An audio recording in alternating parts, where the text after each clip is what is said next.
You are tuned into the Dr. Tyna Show with Dr. Tyna Moore. For more, visit drtyna.com. On this episode of the Dr. Tyna Show, I have a special episode for you. I am going to be breaking down the mysteries of the middle-aged middle.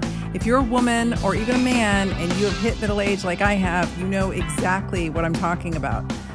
Somehow, out of nowhere, seemingly nowhere, this middle section of our body starts filling out. And then what happens next is what I call the thickening. Especially in women, we start to get thick all over our bodies. And I'm in the middle of it thinking, what the hell is happening here? I've watched it happen to my patients. I've watched it happen to most of my family members.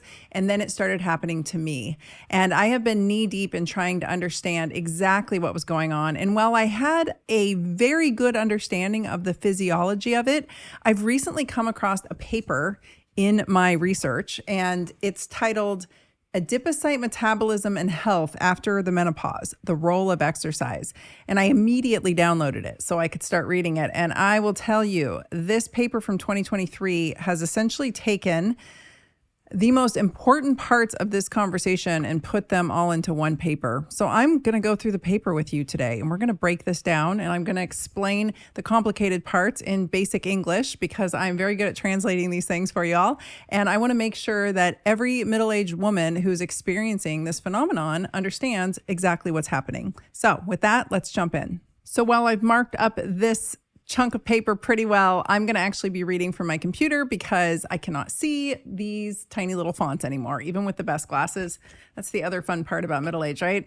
You hit 40 and suddenly you need the readers, and then you need the stronger readers. So until I upgrade to stronger readers, we're going to just have to go with the computer.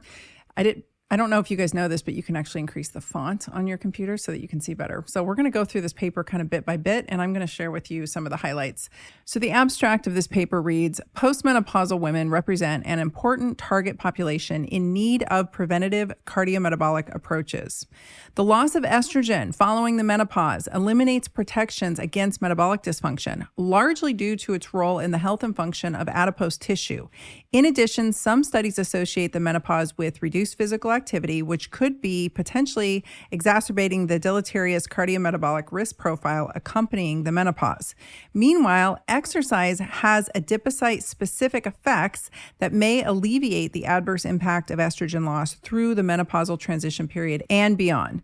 Meanwhile, exercise has adipocyte-specific effects that may alleviate the adverse impact of estrogen loss through the menopausal transition period and beyond. Exercise thus remains the best therapeutic agent available to mitigate menopause-associated metabolic dysfunction and represents a vital behavioral strategy to prevent and alleviate health decline in this population.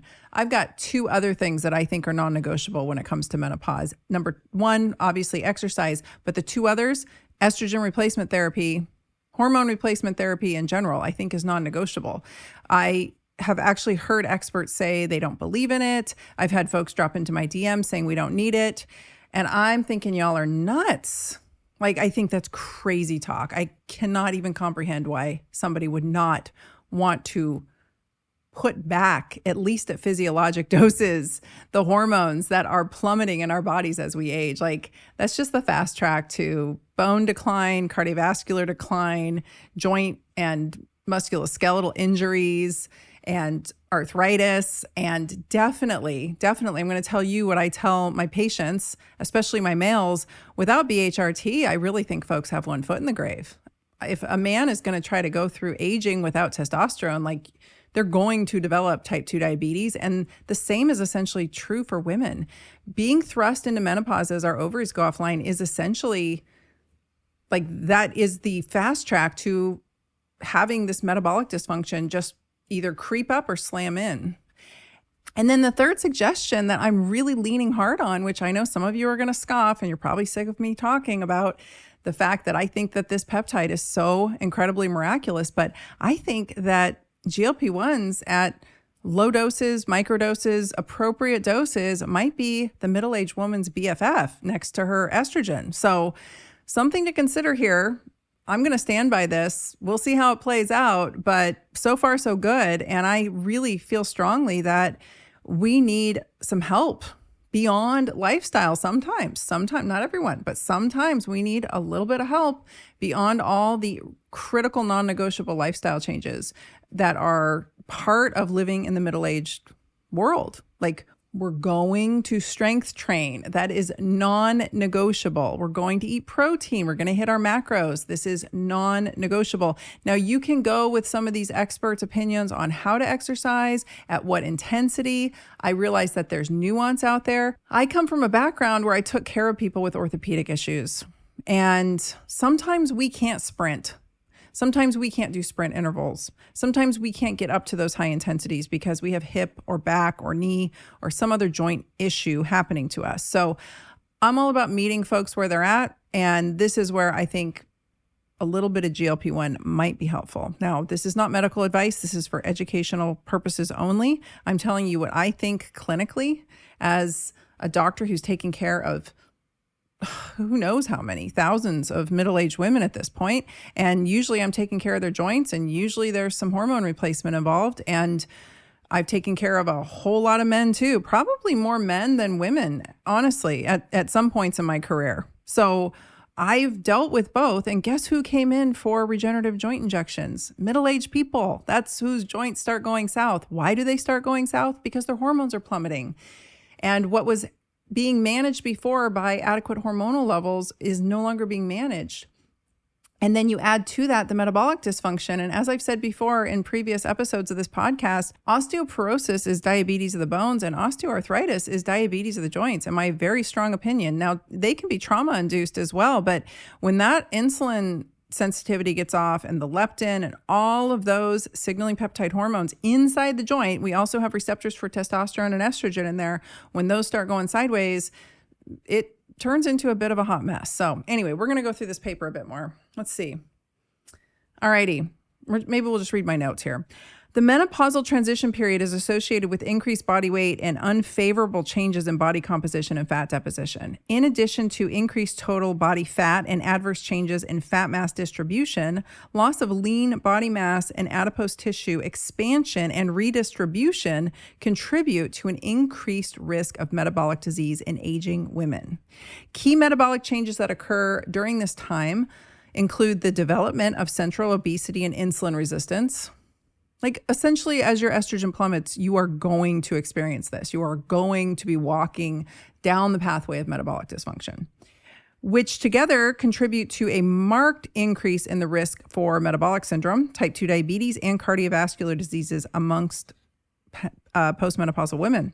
Thus, the menopausal transition period is accompanied by a substantial risk in metabolic risk, which remains true even if BMI and body weight remain unchanged during this time. So even if you don't gain any weight during this menopausal transition, even if you don't get any extra visceral fat, which most women do, you still end up in a substantial risk for metabolic risk. And that remains true no matter what size you are. So something to think about. Notably, physical activity levels tend to decline during and following the menopause, something that ultimately exacerbates this metabolic dysfunction. Although the extent to which physical inactivity contributes to the metabolic shifts during the menopause is not fully known, it is noteworthy that the typical gain in central adiposity during the menopause is linked to approximately 40% reduction in physical activity. That's nuts, you guys. What they're saying is that this central adiposity or this visceral fat, this middle-aged middle that we're gaining, and I'll get to some stats in a minute, which are a bit scary, is linked to an approximately 40% reduction in physical activity. And they found this in mice too. So basically what happens is your estrogen's plummeting and you want to stop moving and you gain a bunch of fat in your midsection. Or do you gain the fat in your midsection and that contributes to you not wanting to move? Whatever, chicken or egg, doesn't matter. My point is I experienced it myself. And I thought a lot of it was due to this flare of psoriatic arthritis that I was experiencing, but I think it was both. And as I stopped moving, I packed on more weight in the middle. And as I packed on more weight in the middle, I wanted to move less because I hurt more. And I think a lot of it had to do with hormones. And I think it was just a precipitous drop and I was hit with a ton of stress. You guys know my backstory. If you don't, go back and listen to all of my Ozempic Done Right episodes and I talk about it more. But I think that there's something to this because when they took the ovaries out of rodents, they basically stop moving too. They go in the corner and they chill and they don't want to do much and they get fatter. So something is happening. Physical activity, however, has been shown to be highly efficacious in mitigating metabolic disturbances. Physically active women approaching the menopause tend to have a lower BMI, less fat mass, and greater lean mass. Less android adiposity, that's adiposity around the midsection. Gynoid is when you are younger, you have the smaller waist and the bigger hips. And then this android is when you start turning into a little apple shape, right? Your hips and butt disappear and you get a bunch of belly fat, which happens to so many middle-aged women and older women. You can see it, right? We've seen it all happen to our moms and our grandmom.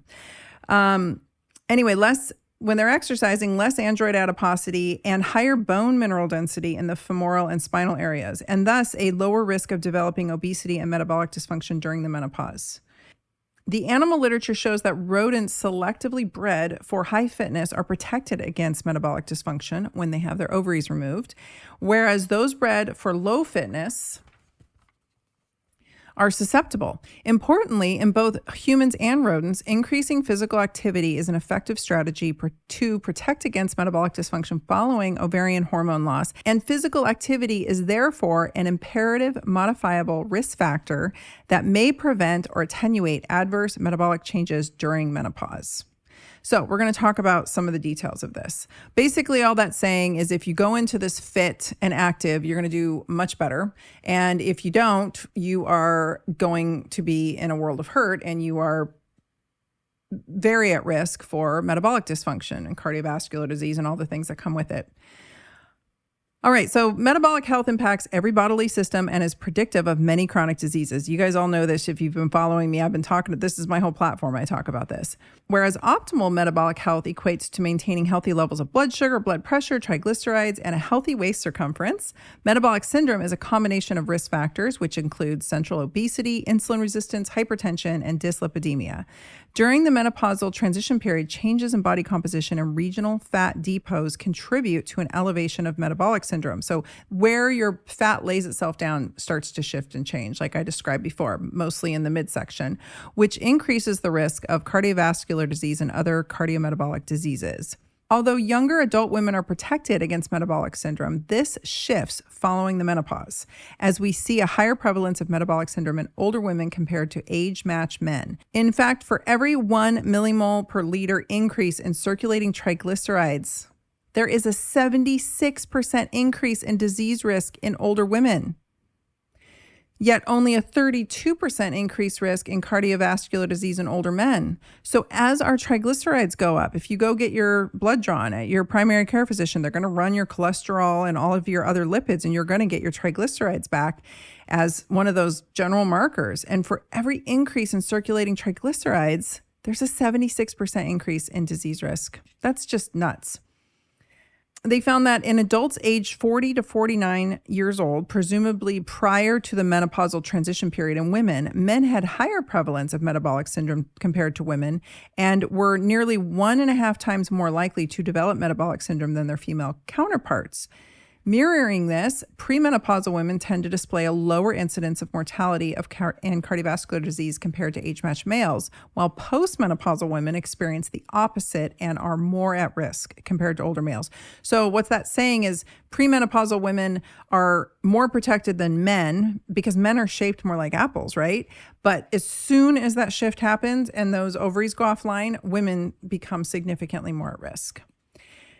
The menopause increases obesity susceptibility.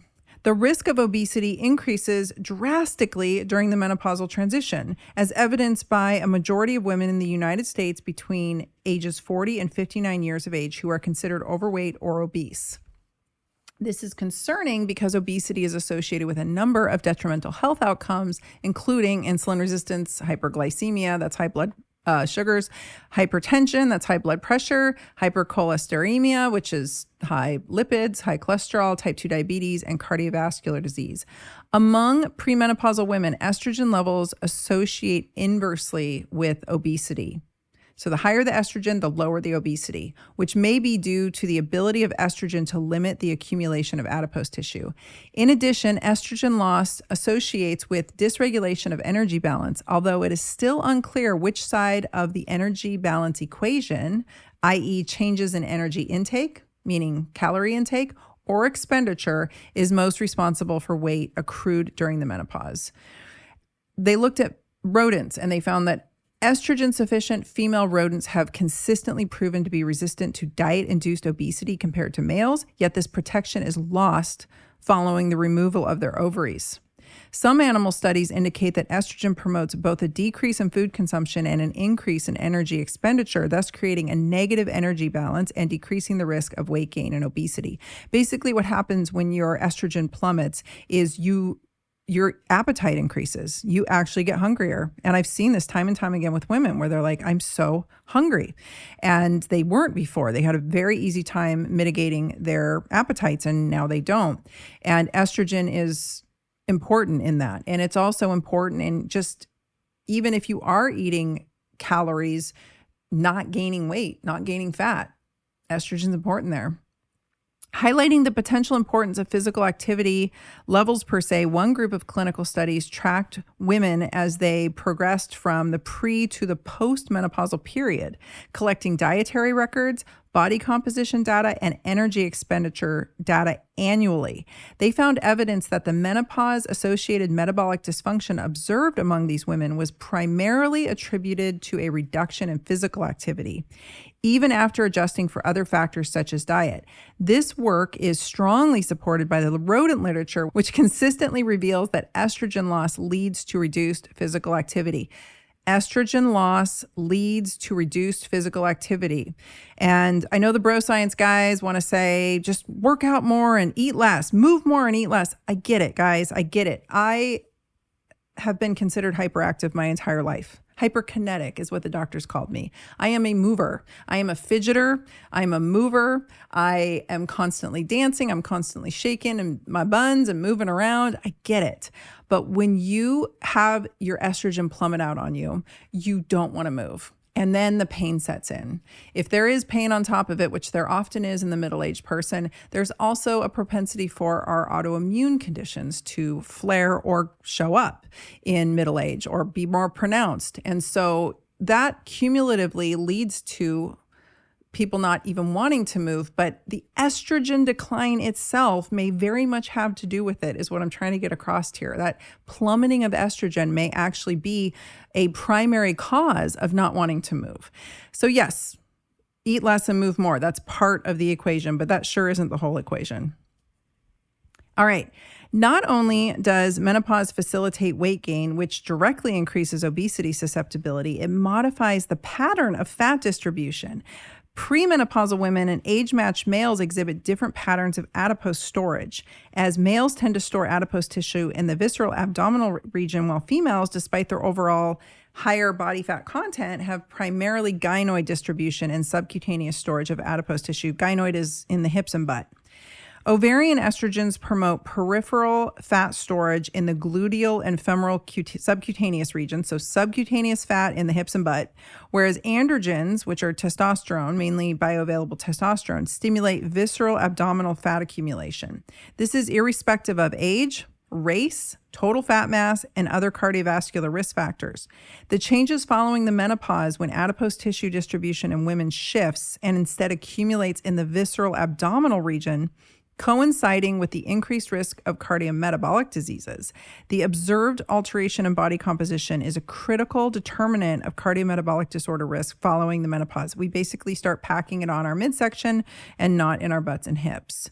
While the mechanisms for the decline in physical activity are unclear and likely multifactorial, our group is beginning to tease out the brain-specific mechanisms that may contribute to these behavioral and metabolic changes using rodent models. Our studies have implicated changes in the reward region of the brain as a potential cause of the shift in physical activity behavior. Something I have noted, and I have heard from many of you as my followers, is that when you have gone on GLP-1s, you want to move more. That's something I hear across the board. Maybe no other hormones are involved. Maybe just this one peptide is being used and folks want to move more. I chalked it up to potentially having something to do with the fact that inflammation's down, pain is down. I know for me, I wanted to move more because I just didn't hurt as bad. But it might have something to do with these reward pathways in the brain. We know GLP-1s do hit the reward pathways. That's why they help you with addictive habits. That's why they give you the onus of control. That's why it's part of the reason why appetite is suppressed. There's just this ability to hit those pathways in such a way that you have better control over what it is that you're doing to your body or putting in your mouth. I even had a friend yesterday say, I'm just not doom scrolling as much. That's the best part for her of being on a GLP-1 at this point, is that she's not totally addicted to her phone and scrolling over social media. So this whole estrogen loss leading to physical inactivity is really interesting, and the brain changes reward region impact is really interesting to me, and I'm going to keep an eye on that, and I'll get back to you guys. Some other things to note. Visceral fat in postmenopausal women is 2 times that of premenopausal women. I misspoke on a podcast I was on yesterday, and I said it was 3 times more. It's only 2 times more, but it is 3 times more frequent in older versus younger women. So that's the stat that I sort of misinterpreted. 3 times more frequent to have this excessive visceral fat accumulation in older women than younger women. Those are pretty big numbers to be thrown up. When adipose tissue becomes insulin resistant, insulin-mediated suppression of lipolysis is reduced, that's fat burning, causing an increase in circulating free fatty acids and consequent redistribution of these free fatty acids in the liver, ultimately promoting hepatic insulin resistance. So we get fatty liver and we get insulin resistance in the liver. Go back and listen to my episode about fatty liver. I did a whole episode about it, which adversely affects the whole body metabolic health. So our muscles become insulin resistant. Our fat becomes insulin resistant. Our liver hepatocytes become insulin resistant.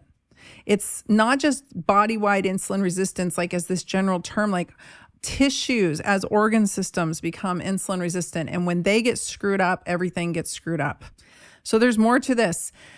They describe this triage of adipocyte function. Your adipocytes, if I haven't said by now, are your fat cells. Hopefully you guys have figured that out. So it's this triad of insulin resistance, mitochondrial function or dysfunction, and immune dysfunction. This is the triad of the adipocyte function. The menopause may directly affect adipose tissue metabolism. Over the past couple of decades, much has been learned about the complexity of adipocyte metabolism, with adipose tissue now considered an endocrine organ. I've said that to you guys before. It's an endocrine organ. It has all kinds of impacts on things. It profoundly is impacted by hormones and immune cells. It secretes all kinds of things. Research has even progressed to elucidate how individual organelles such as endoplasmic reticulum and mitochondria are affected, and the role they play to determine overall adipocyte health and function. In fact, insulin sensitivity, mitochondrial function, and immune function may be considered the triad of adipocyte function. There's emerging evidence that estrogen affects all 3 of those aspects of adipocyte function. Recent work has demonstrated that estrogen loss leads to adipose tissue inflammation, so our fat cells become inflamed, which may help to explain how loss of estrogen causes systemic insulin resistance. Finally, estrogen also directly affects adipocyte mitochondrial health and metabolism, which may contribute to its role in improving insulin sensitivity and buffering inflammation. While adipose tissue is the primary peripheral source of estrogen production in both males and postmenopausal females. So once your ovaries go offline, and in men who don't have ovaries, their fat is the primary peripheral source of their estrogen. So this is why you see feminization happening to men who gain a lot of weight. They start looking somewhat feminine and having more feminine features. It's because they have very high estrogen. And this is why I'm not keen on giving men in that condition testosterone, because there's an enzyme in our fat called aromatase, and it will turn the testosterone into estrogen. That's how the fat is secreting the estrogen. And that's worth noting. And this is also a problem in women with a lot of visceral fat, because I don't want to give that woman testosterone and have her start turning it into more estrogen. That can happen. And it happens very quickly in some folks. And you may just be a super converter. Like you may just be a hyper aromatase a woman, and you convert the testosterone you make or that you are being given into estrogen, and it's a mess. It becomes a bit of a mess. I am of that ilk. So I turn my testosterone into estrogen very readily. And I have to be very careful when I take things like DHEA, because DHEA goes down the pathway to testosterone and testosterone turns into estrogen.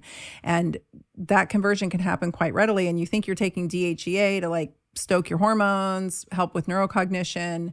It makes me feel great. But the next thing I know, I start getting hyperestrogen symptoms. So worth noting. And then who knows what pathways that estrogen's taking in the body, especially if we have a lot of inflammation and insulin resistance, that can be a real hot mess. The decline of estrogen combined with the increase in relative androgens may be mechanistically related to the adverse lipid profile seen during the menopause. So in women, our testosterone to estrogen ratio shifts, our estrogen starts to decline. You know, we make 3 times more testosterone than we do estrogen, ladies. I don't know if you guys know that. I did a whole episode all about testosterone in women, and I've done a whole episode about testosterone in men. I've done a couple episodes for the men, and we'll link those in the show notes. But if our estrogen's waning because our ovaries are going offline as women and our testosterone remains where it's at, then the ratios shift, and ratios are really important. It's not just that one's high and one's low. It's just the ratio of them to each other as to how they play out in your body. And that will start to contribute to the android fat distribution, which will potentiate the metabolic dysfunction, which will potentiate the fat distribution, which will potentiate the metabolic dysfunction. You see the problem, and all of this potentiates cardiovascular disease. All right. And then, as we would guess, higher levels of estrogen tend to associate with leanness among premenopausal women, whereas obesity increases estrogen levels among postmenopausal women, likely due to increased aromatase activity in the obese adipose tissue. Regardless, given that the concentrations of circulating estradiol are magnitudes lower following the menopause, the higher ratio of androgens or testosterone to estrogens following the menopause is a major factor driving the adverse changes in the fat cells, despite elevated aromatase activity. In addition to the adverse effects of estrogen's loss on adipocyte metabolism, obesity causes adipose tissue dysfunction. So the more obese and the more full your fat cells get, the more dysfunctional they become. Hence, the combination of estrogen loss and obesity may be particularly problematic for aging women. Dysfunctional adipocyte metabolism leads to systemic metabolic dysfunction, including insulin resistance. This is because adipose tissue expansion during obesity creates a cycle of inflammation and lipotoxicity. Our fat cells become inflamed and somewhat toxic, likely due to the inability of adipose tissue to effectively store excess dietary lipids, leading to the ectopic distribution of lipids in other organs, i.e. the liver and the pancreas. We get fatty infiltrate. You've heard me talk about that before. Small adipocytes are highly insulin sensitive and protected against dysregulation of lipolysis, whereas a high concentration of enlarged adipocytes, so big fat cells that have been filled up, especially in the visceral abdominal region, is associated with higher fasting insulin and glucose levels. This is partly attributed to hypertrophic adipocytes attracting macrophages. So what this means is the adipocytes or the fat cells get overfilled, like mentioned, and they start attracting immune cells. And so now they're inflamed. This leads to an inflammatory state characterized by the secretion of numerous pro-inflammatory cytokines and adipokines. These inflammatory cells enter the circulation, causing insulin resistance and adversely affecting blood vessels and organs. This contributes to the greater levels of systemic inflammation observed in obesity and aging. The failure of adipose tissue vasculature to expand sufficiently exacerbates the adverse sequelae of events that occur in obesogenic adipose tissue, which leads to local hypoxia and exacerbates the inflammatory state. So the vasculature can't keep up with the swelling of the fat cells. Interestingly, estrogen may be permissive to adipose tissue expandability, thus buffering obesity-associated inflammation. Mechanistically, this may be due to estrogen's ability to stimulate angiogenesis and mitochondrial activity in fat cells. So estrogen's protective to the fat cells.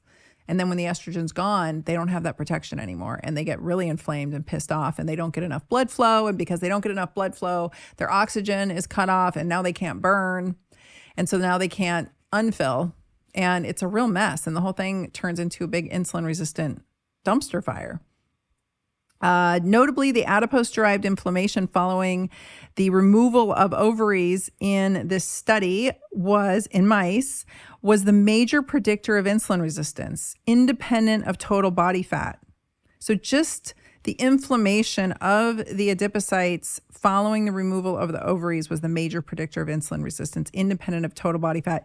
If you guys go listen to my series on Ozempic done right, and there's several in there, but just go listen to the first 3. I talk about how some people's fat is more inflammatory than others, and how it leads to more pain, and how it leads to more inflammation. And so some people can gain 5 pounds and it's no big deal. It's subcutaneous. It's fine. They seem to have the ability to handle it. It's not a big deal. But some people gain 5, 10 pounds and everything goes to hell in a handbasket, and they start hurting really bad. Their blood pressure creeps up. Everything gets bad fast. This is why I don't think it's fair for people to judge and say, well, you only have 20 pounds. Why on earth would you try a GLP-1? That 20 pounds might be devastating to that person. And it might be, as I've mentioned in multiple episodes all over my platform and my podcast, that first 15 to 20 pounds is the beginning of insulin resistance for many women. And this is where we want to intervene. We want to intervene early. This is why I said at the beginning of this episode, I think that GLP-1s done appropriately in combination with bioidentical hormone replacement is indeed the middle-aged woman's BFF. I stand by that. All right, what else do we got here? There's so much to this paper. I'm not going to we're on page 5 of 18. I'm not going to read you the whole thing. In sum, estrogen's protection against adipose tissue inflammation may explain why young women are generally less susceptible than age-matched men to obesity-induced systemic inflammation. But as soon as that menopause transition occurs, they are no longer protected. Despite higher adiposity relative to males, the premenopausal female body composition profile has a favorable effect on insulin sensitivity. And then once that excess visceral fat starts, all bets are off. There's really interesting content in here about the role of adipose tissue estrogen receptors and the link between menopause and metabolic risk. They talk about how exercise improves metabolic health following menopause. In addition to facilitating fat loss, exercise is also likely to improve fat cell metabolism and may be effective at replacing the beneficial effects of estrogen. So they're suggesting that instead of giving estrogen, considering exercise as your therapy, which I've heard Dr. Stacy Sims talk about this. There's no doubt that exercise is an incredible tool in all of this. I say do both. That's where I'm at. I'm like, why? I am of the thinking of like, why wouldn't I use all the tools available to me? I'll do all of it. They looked at how different doses of exercise affected metabolism and found remarkably that significant improvements seen in waist circumference, fasting glucose, and systolic blood pressure were dose dependent, once again highlighting the therapeutic effect of exercise, especially among aging women. Most importantly, the authors observed a greater reduction in intra-abdominal and subcutaneous abdominal fat in conjunction with greater exercise volume, the first study demonstrating this effect in postmenopausal women. There's, again, intensity matters, and I'm not going to get into all of that here. I'm actually would love to get Dr. Stacy Sims on the show and have her explain it, but she does a great job of talking about how intensity matters. I say use what tools we have available and get your ass in gear. Whatever capacity you can do that at, get your ass in gear. I've also said this a million times. I don't love Orange Theory. I don't love boot camps. I don't love these things where you sweat it out constantly. All you're doing is burning out your adrenal glands, but there is a magic spot between slow and low and heavy weights and then kicking it up a notch and getting some intensity in. That said, not all of us are able to get to that high intensity level with orthopedic faults that we have. So figuring out ways to do that. One of my favorite ways is to put on a weighted vest and do inclines on the treadmill. I have to be careful because I ripped the crap out of my Achilles a few summers ago doing sprints. So sprints are out for me, but I definitely can take hills, and I'll just do that at the highest incline that I can get it to, and my intensity as far as speed doesn't change. The intensity that changes is the incline. That's a safer bet.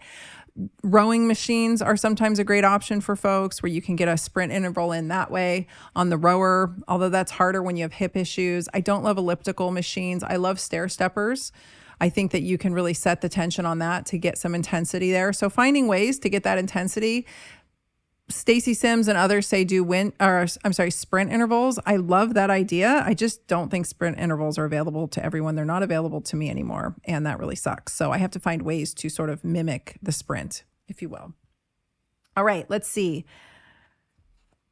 The powerful influence of exercise on whole body insulin sensitivity in an intensity dependent fashion is demonstrated as glucose uptake by working muscle rises 7 to 20 times over its basal metabolic level during physical activity.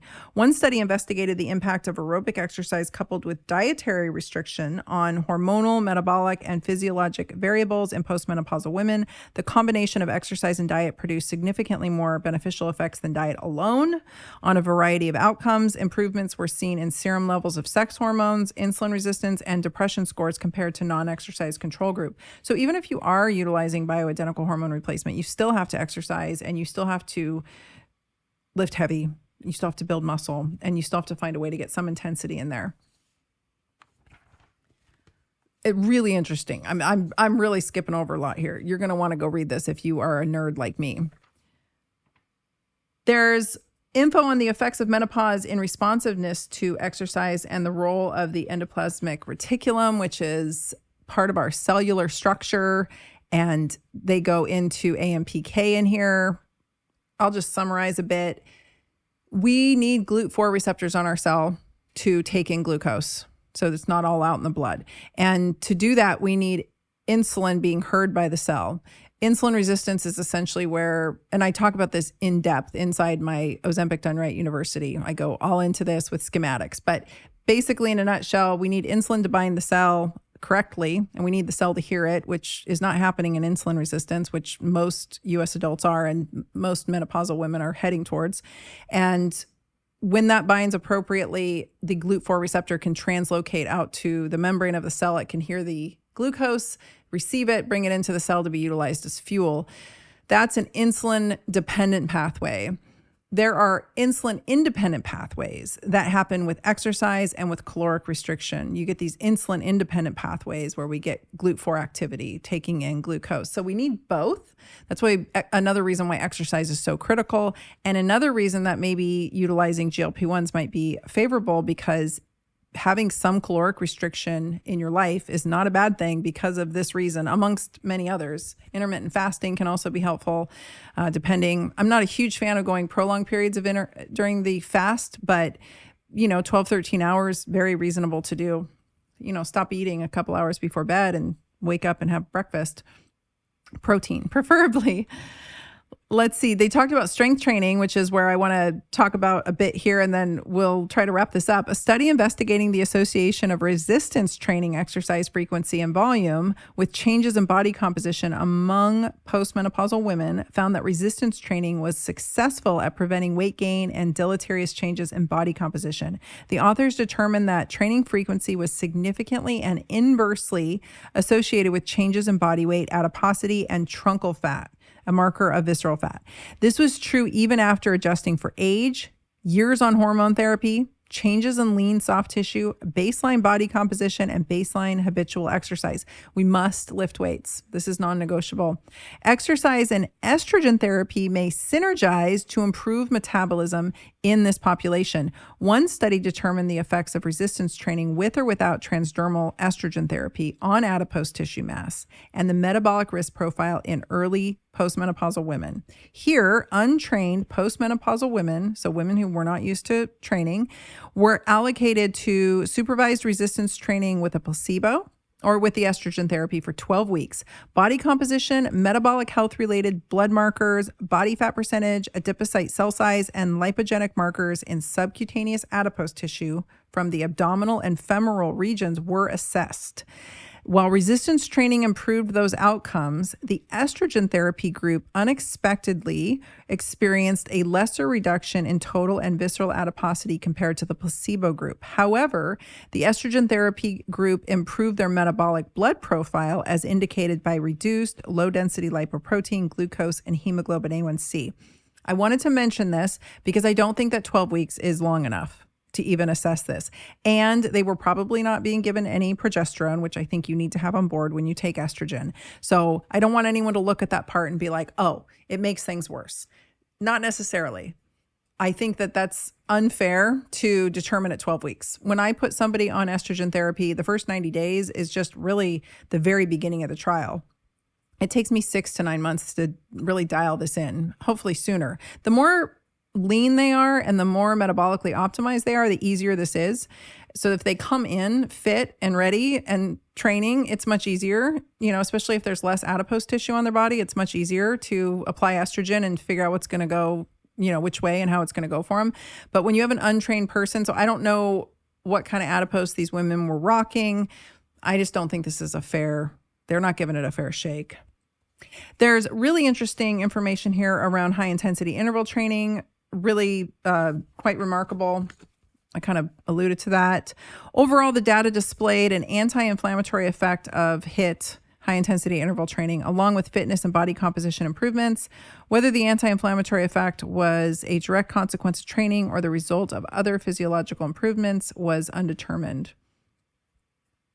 Then there's alternative forms of exercise. One study looked at Tai Chi. This is really interesting. Tai Chi as a means to improve the adverse metabolic symptoms of menopause. The authors investigated the effects of a 12-week training regimen and saw improved body composition, muscle strength, functional capacities, blood pressure, and general health perception in postmenopausal women. Furthermore, after only 12 weeks of Tai Chi, these women experienced a significant decrease in their waist circumference and significantly lower systolic and diastolic blood pressures. Thus, Tai Chi and potentially other forms of meditative exercise may be beneficial in promoting metabolic health in postmenopausal women. Similar studies have looked at the effects of yoga on menopausal symptoms and sleep quality. Some studies observe significant decreases in menopausal symptoms in both pre- and postmenopausal women following 20 weeks of participation in yoga class, with greater effects in postmenopausal women. Additionally, sleep quality improved among all the participants, indicating that yoga can improve health and well-being during the transition. If your sleep's off, you're in trouble, right? If you have really screwed up sleep, and that to me is very much a hormonal issue, you are going to drop into metabolic dysfunction very quickly. And so that is something that we chase our tails with clinically in women when they're not sleeping. We're trying to use hormones, or we're trying to get their metabolic health in order with or without hormones, and we can't get them asleep. And if we have disrupted sleep, we're going to have troubles. I think this is really compelling because one of the things that I actually suggest to women as they approach middle age, we're such a stressed out group of people. We're just such a stressed out group of humans. Middle age is, even for my friends who don't have children, it's such a huge transition period. The hormones alone shifting is enough to drive you crazy. We're usually at the top of our careers at this age, and we're trying to, hold down the fort that way. And or we're becoming empty nesters, which is incredibly stressful. You don't realize it. Sometimes you don't even realize, you just realize you're sad because your kids moved out. But a few years in, you're like, oh, the period of time that my child's living with me is over. It's really, it's a difficult transition, especially if a woman whole purpose in life has been dedicated around her children. And that's a very difficult transition. I absolutely respect that as well. I mean, that's a full-time job, raising several children. And so this is a very stressful period. And I usually get better results with fat loss when I tell my middle-aged women to just fucking chill. Just straight up, like, you need to chill. Like, we're not going to Orange Theory anymore. We're not running we're not burning the candle at both ends. We're not doing any high intensity crap. We're going to go slow and low. We're going to chill. We're going to do chill walks at a nice clip. We're going to bring up the incline on the treadmill potentially, but we're just going to chill, and we're going to stop trying to go, because you can mistake intensity for just, like CrossFit's a great example. You can go in there and be very calculated about your intensity and think, okay, I'm going to do high intensity interval training. I'm going to get off. But sometimes we end up in these like long workouts in these classes where we're just sweating ourselves into sweat angels on the floor. That is just going to burn up everything. And that's going to raise cortisol. That's going to make you fatter. So I'm not a fan always of more intensity. I am sometimes a fan of like, let's just chill for a hot minute and see how we do. Like maybe we take a season or a quarter of the year here and we just walk and do really calculated heavy lifts. And then we figure out if we can bring back high intensity interval training. But sometimes we have to take that off the table. So let me read the conclusion and we can close this up. Conclusions. Women spend up to 3 decades in the postmenopausal phase of life, which is often accompanied by a wide variety of disruptive manifestations, including vasomotor symptoms, sleep disturbances, cognitive decline, mood disorders, and metabolic dysfunction. While aging coincides with weight gain, shifts in body composition, and metabolic dysfunction in both sexes, the abrupt alterations in hormone levels associated with the menopause coincide with a stark increase in metabolic risk, leading to an alarming rise in cardiovascular disease and diabetes prevalence among postmenopausal women. Research has consistently demonstrated that adipose tissue becomes metabolically dysfunctional following the menopause and is causally, not correlatively, causatively related to other concomitant conditions and diseases such as breast cancer and non-alcoholic fatty liver disease.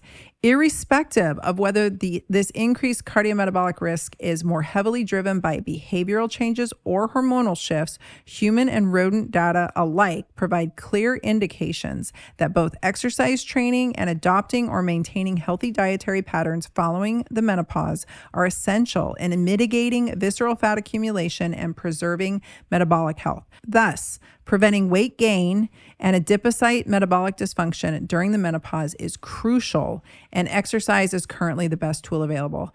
This is why I always say, keep your waist circumference in check. This is why I hound that point. You have to keep a measurement of that, and you have to check it frequently throughout the month. And if it's creeping up, you have to do something.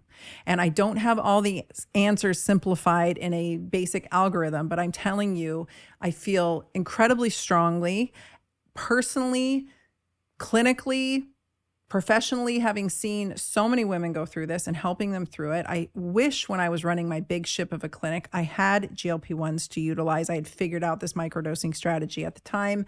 I wish, because it would have been a very potent tool. But all that aside, the lifestyle factors are absolutely baseline critical and non-negotiable. There are no substitutes for that. There's no substituting, oh, I'm doing hormones or I'm doing GLP-1, so that's a substitute. No. You strength train, you prioritize protein, and you respect your sleep. If your sleep's disrupted and or you don't want to age rapidly, you should very much consider bioidentical hormone replacement, in my very strong clinical opinion.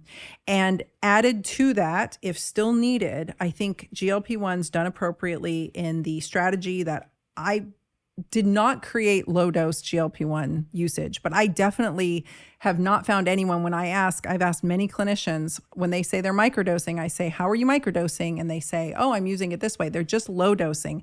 There are microdoses, which are fractions of the starting dose. They don't work unless you're metabolically optimized, and they work best in conjunction with all the things I'm talking about, including the use of other peptides. We have other peptides on board. We have peptides that can reduce visceral fat. We have peptides that are available over the counter that are regenerative. We have peptides that protect muscle. We have all kinds of tools here. And so a really comprehensive treatment plan, I believe, is what is indicated here. This is the way I've been practicing for decades. I just added GLP-1 into the tool belt. So the way that I practice, the way that I have been approaching my patients to metabolically optimize them, which I'm telling you straight up, most doctors have no clue about. Not just conventional doctors, most alternative doctors have no clue how to treat metabolic dysfunction. I know because they don't lift weights. They don't lift weights themselves. And if they do, they lift tiny little baby weights. And I'm like, you guys don't get it. So the way that I do things, I put into my program. It's called Ozempic Done Right University. It is comprehensive, it is beefy, and it's all in there. And yes, we talk at length about GLP-1 specifically, and there's a whole module on how to find a doctor to help you. And there's all my favorite compounding pharmacies are in there. There is so many great expert interviews where I've interviewed people about all these different aspects: thyroid, chronic illness, compounding pharmacies, adjunctive treatments. There's a whole module about adjunctive treatments. There's so much goodness in there, and I'm so proud of it because it's me trying to get my clinical brain down on the internet. It's for clinicians, but I've also opened it to the general public, and it's a really valuable tool. So if you're interested in that, you can find that in the show notes. I'll even put a coupon in there for you so you can grab it at a discount.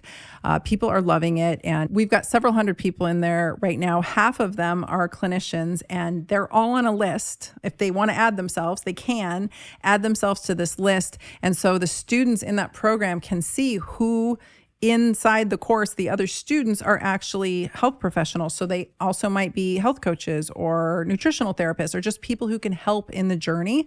And so students get access to that list as well. And we keep that updated. And as clinicians join, they're welcome to put themselves on that list, which is great advertising for them because there's hundreds of other people in there who will potentially become their clients.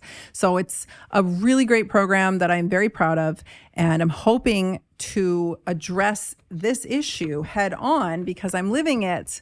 So in real time, I'm sharing with you what I'm discovering. And I want to make sure that this gets out because I'm hearing from a lot of people, oh, we're offering microdosing now. A lot of clinics are saying this. And when I dig in and I ask, they're not microdosing. And they're actually starting some folks on too high of doses because I hear from those folks. Those folks message me. And Instagram, interestingly, serves me up all of their reels because this is the world that I'm in. And so I'm getting all these reels of people even copying my words straight up or creating programs, which I think is very exciting. I want more of this out there. But if you want to know how I do it, it's inside my program. And so if you're a clinician, I highly encourage you to check it out and get yourself in there and maybe I can teach you something. And if you're the general public and you want to know how to get as educated as possible so that you can have an educated conversation with your doctor so that you can get the help you need and you know what's going on, I highly encourage you to check it out as well. So with that, I will bid you adieu. Thank you so much for hearing me out. I'll make sure that the link to this study is in the show notes and we will see you next time. Thanks for listening to the Dr. Tyna Show. This is a Wellness Loud production produced by Drake Peterson and mixed by Mike Fry. Theme song is by John the Guild. You can watch the full video version of this podcast inside the Spotify app or on YouTube. As always, you can email the podcast at podcast@drtyna.com. That's DRTYNA. And if you like this episode, please rate, review, and subscribe on your favorite podcast app. You can also find all of my offerings on my website at drtyna.com. For more shows by my team, go to wellnessloud.com.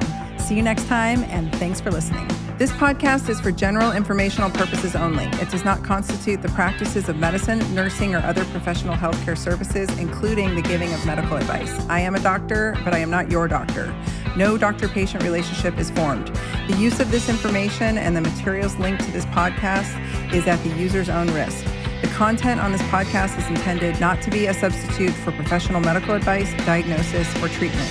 Users should not disregard or delay in obtaining medical advice from any medical condition they have, and they should seek the assistance of their healthcare professionals for any such conditions.